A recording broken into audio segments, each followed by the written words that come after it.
Matthew chapter 14.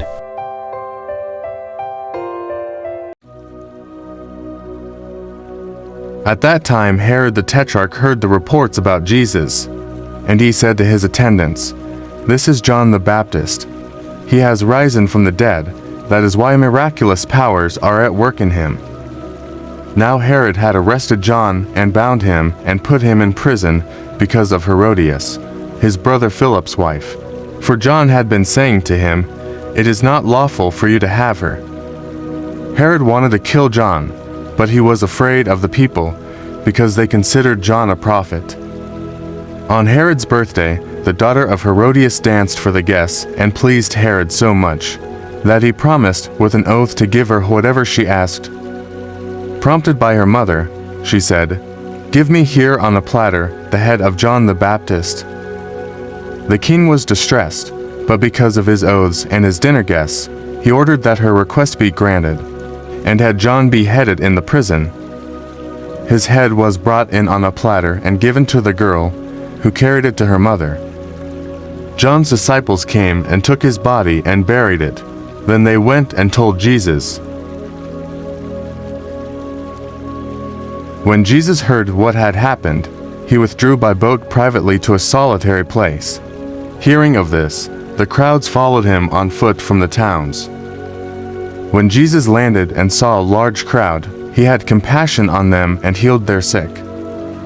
As evening approached, the disciples came to him and said, "This is a remote place, and it's already getting late.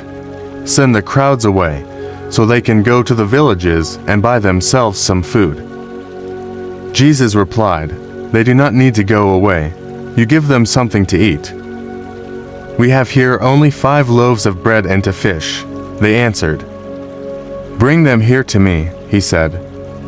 And he directed the people to sit down on the grass. Taking the 5 loaves and the 2 fish and looking up to heaven, he gave thanks and broke the loaves. Then he gave them to the disciples, and the disciples gave them to the people. They all ate and were satisfied, and the disciples picked up 12 basketfuls of broken pieces that were left over. The number of those who ate was about 5,000 men, besides women and children. Immediately Jesus made the disciples get into the boat and go on ahead of him to the other side, while he dismissed the crowd. After he had dismissed them, he went up on a mountainside by himself to pray. Later that night, he was there alone. And the boat was already a considerable distance from land, buffeted by the waves, because the wind was against it. Shortly before dawn, Jesus went out to them, walking on the lake. When the disciples saw him walking on the lake, they were terrified. "It's a ghost," they said, and cried out in fear. But Jesus immediately said to them, "Take courage, it is I, don't be afraid."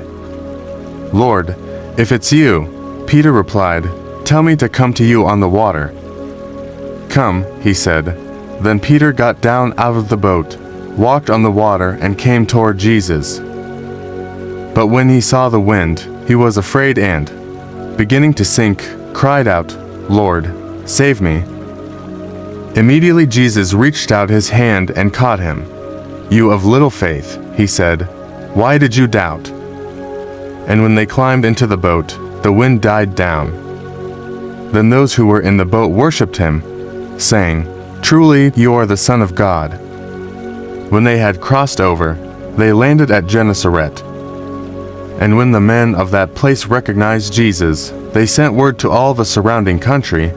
People brought all their sick to him, and begged him to let the sick just touch the edge of his cloak, and all who touched it were healed.